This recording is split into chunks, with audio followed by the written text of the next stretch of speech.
Hello दोस्तों, कैसे हैं आप सभी। आशा है आप सभी बहुत अच्छे होंगे और आप लोगों की स्टडी सुचारू रूप से जारी होगी। मैं शब्बो खान अपने यूट्यूब चैनल हिंदी क्लासेस में आप सभी का बहुत बहुत स्वागत करती हूं। मैं आज एक नया टॉपिक अलंकार लेकर आई हूं। चलिए इसे पढ़ते हैं।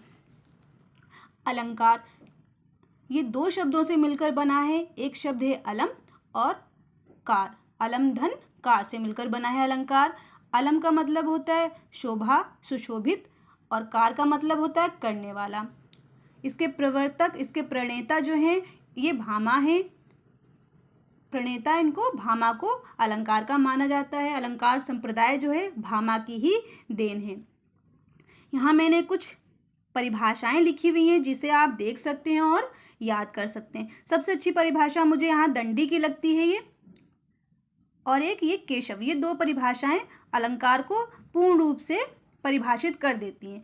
पहले हम यहाँ देखेंगे दंडी की परिभाषा। यहाँ दंडी ने क्या बोला है? काव्य शोभा करान धर्मालंकाराम प्रच्छते। काव्य क्या है? क्या है?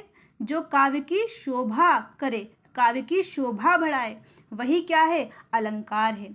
ये परिभाषा है दंडी की। यहाँ एक केशव की भी परिभाषा दी है जो मोस्ट इंपॉर्टेंट मैंने यहाँ लिखा हुआ अभी आईएमपी। ये कई परीक्षाओं में पूछी भी गई है, जिसे आप याद कर सकते हैं और नोट भी कर सकते हैं। जैसे केशव क्या कहते हैं? भूषण बिनु न विराजई कविता वनिता मित। ये आप इसे देख सकते हैं। ये परिभाषा अलंकार के रूप में पूछी भी गई है कई बार। जैसे इसमें ये भी पूछा गया कि ये किस अलंकार का भेद है। इस तरीके से भी परीक्षाओं में इसको पूछा गया है। आगे हम देखते हैं अलंकार के सामान्य जो भेद बताए गए हैं वो कितने हैं? 3 भेद अलंकार के हैं।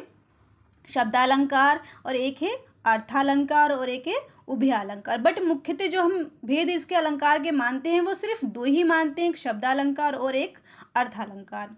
चलिए शब्दालंकार को सबसे पहले देखेंगे हम। शब्दालंकार के 8 भेद होते हैं। इसको मैंने यहाँ एक निमोनिक्स के माध्यम से लिखा हुआ है। आप इसको निमोनिक्स को याद कर सकते हैं, अगर नोट करना चाहे तो नोट भी कर सकते हैं। बहुत अच्छी निमोनिक्स है ये, कि इसे ईजिली याद हो जाएगा और आपको ज़्यादा बर्डन और जो बर्डन मतलब कि जो याद करने में प्रॉब्लम होती है वो नहीं होगी। जैसे कि आप इसे देखेंगे। सबसे पहले क्या है इसका निमोनिक्स? अवश्य, पुनि पुनि, विच। ये किसका है? शब्द अलंकार का निमोनिक्स है। आ मतलब अनुप्रास, वा मतलब वक्रोक्ति, श मतलब श्लेष, या मतलब यमक, पुनि मतलब पुनरुक्ति। एक पुनि का मतलब है पदाभास, और वी का मतलब विप्सा, और चा का मतलब चित्रा है यहाँ पर। तो अलंकार के टोटल कितने, शब्दालंकार के कितने टोटल भेद हैं? 8 भेद हैं। आप इस निमोनिक्स को ध्यान रखें। आगे बढ़ते हैं। यहाँ शब्दालंकार के 8 भेद होते हैं। इस 8 भेद में से एक अनुप्रास भी इसका भेद है, और आगे चलकर ये इस अनुप्रास के 5 भेद किए गए हैं। अनुप्रास का क्या मतलब होता है? जब वर्णों की पुनरावृत्ति बार बार हो तो उसे क्या बोलते हैं? अनुप्रास। अनु का मतलब होता है यहाँ पर पीछे, और प्रास मतलब है वर्ण। जहाँ वर्णों की आवृत्ति कहाँ क्या हो? बार बार हो। चलिए हम इसको पढ़ते हैं आगे। अनुप्रास के कितने भेद हैं? 5 भेद हैं। छेकानुप्रास, वृत्तानुप्रास, लाटानुप्रास, अंत्यानुप्रास और श्रुत्यानुप्रास। चलिए हम इसको आगे पढ़ेंगे। सबसे पहले हम छेकानुप्रास को देखेंगे। कोई वर्ण क्रमशः स्वरूप 2 बार आए तो वहाँ कौन सा अनुप्रास होगा? छेकानुप्रास। ठीक है, छेक प्लस अनुप्रास, छेकानुप्रास। छेक मतलब होता है चतुर। छेक का जो शाब्दिक अर्थ है वो होता है चतुर। इसका ऐसे ही एक यहाँ पर पंक्ति लिखी है, आप इसे देख सकते हैं यहाँ पर। और इन्हें ऐसे ही मैंने कई 3-4 पंक्तियाँ लिखी हैं, आप इनको पढ़ सकते हैं और इनको नोट भी कर सकते हैं, क्योंकि एग्ज़ाम में पूछी जाती हैं ये पंक्तियाँ। छेकानुप्रास जैसे ये देख सकते हैं इसको हम यहाँ पर। ये बहुत अच्छी लगती है मुझे ये पंक्ति। रीझी रीझी रहसी रहसी हंसी हंसी उठे, सांसें भरे आंसू भरी कहत दई दई दई। यहाँ पर जो गोपियाँ हैं कृष्ण से जो मुरली उनकी लेने के बाद, उनकी जो मुरली छुपाने के बाद फिर जो कृष्ण जी हैं वो अपनी मुरली लेने के लिए बोलते हैं, देने के लिए बोलते हैं, वहीं उसी चीज़ का यहाँ पर इन पंक्तियों में इस पंक्ति में उसका ही वर्णन दिया गया है।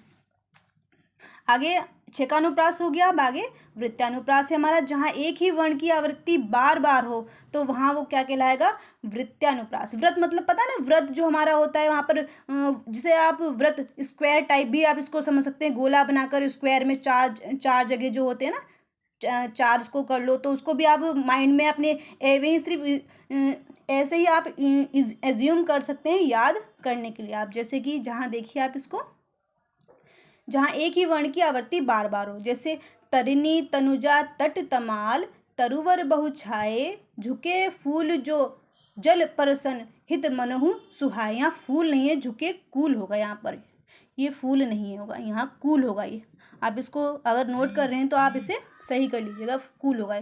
झुके कूल जो जल परसन हित मनहु सुहाए।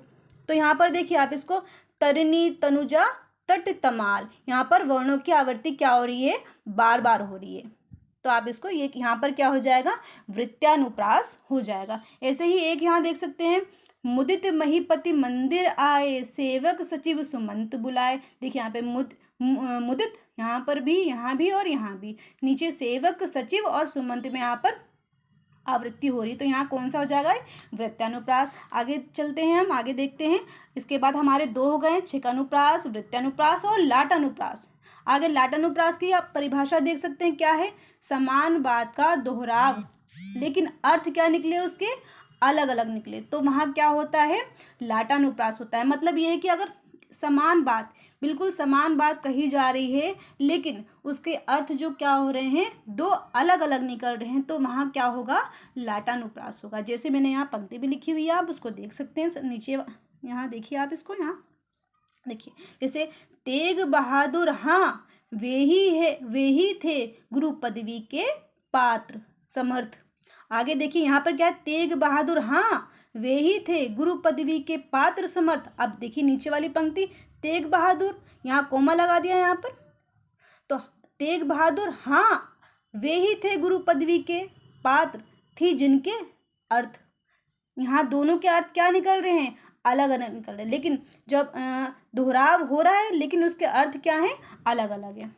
नीचे है अंत्यानुप्रास, जहाँ अंतिम वर्ण का बार बार दोहराव हो वहाँ क्या होगा, अंत्यानुप्रास होता है। जैसे कि लास्ट में यहाँ आप देख सकते हैं, जैसे शेष महेश दिनेश गणेश सुरेश ही जय जाही निरंतर गावे। देखिए यहाँ पे से स और सा और सा, यहाँ पर क्या है, अंतिम वर्ण की बार बार आवृत्ति हो रही, तो यहाँ पर क्या हो जाएगा, अंत्यानुप्रास। चलिए आगे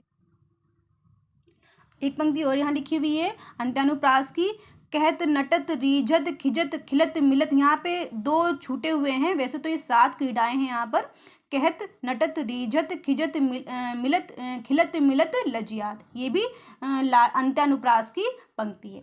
आगे नीचे देख सकते हैं हम श्रुत्यानुप्रास। यहाँ देखिए आप इसको परिभाषा इसकी देखिए क्या है, एक ही उच्चारण स्थान से वर्णों की आवृत्ति बार बार होना, मतलब कि एक ही उच्चारण, जैसे हमारे मूर्धन्य हो गया, हमारे अंत मूर्धन्य हो गया, जैसे अदर हमारे उच्चारण स्थान है उनसे एक ही वर्ण की बार बार आवृत्ति होना, उसको क्या हो जाएगा, वो श्रुत्यानुप्रास। जैसे कि चरर मरर खुल गए अरर खस फुटो से, यहाँ पर देखिए चरर मरर खुल गए अरर, देखिए चरर मरर और अरर, यहाँ पर क्या है, एक ही उच्चारण स्थान से बार बार आवृत्ति हो रही है। ऐसे ही आपने बहुत, ये एक सॉन्ग भी था, आप लोगों ने बहुत सुना भी होगा, जैसे चंदू के चाचा ने चंदू की चाची को चांदनी रात में चांदी की चम्मच से चटनी चटाई, उस टाइप से भी वो भी श्रुत्यानुप्रास का ही एक उदाहरण है। उसे भी आप याद कर सकते हैं अपने माइंड में, उसको भी आप ध्यान रख सकते हैं याद करने के लिए।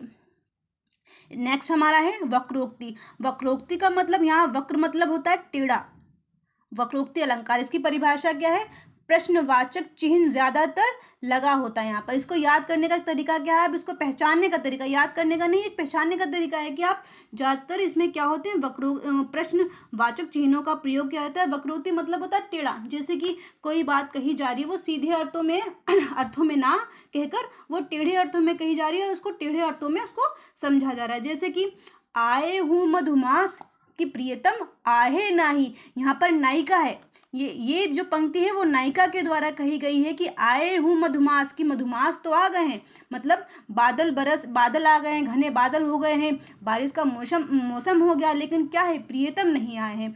नीचे की देखो, यहाँ पर नायिका की जो वो सखी है वो बोल रही है, आए हूँ मधुमास की प्रियतम आए नहीं। यहाँ पर प्रश्न किया जा रहा है नायिका की सखी के द्वारा कि मधुमास तो आ गए हैं, घन काले घन हो गए हैं, बारिश का मौसम आ गया, लेकिन क्या तुम्हारे प्रियतम अभी तक नहीं आए हैं। तो यहाँ पर क्या है, वक्रोक्ति अलंकार हो जाएगा, जहाँ पर आप इसको याद कर सकते हैं। प्रश्न चिन्ह दूसरी पंक्ति में, प्रश्न चिन्ह सभी में नहीं बट हाँ ज़्यादातर में मिल जाता है।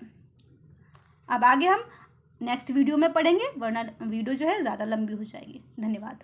आप सभी से रिक्वेस्ट है कि आप सभी इसको अच्छा लगेगा, अगर ये वीडियो अच्छी लगती है तो लाइक, सब्सक्राइब और शेयर ज़रूर करें। धन्यवाद।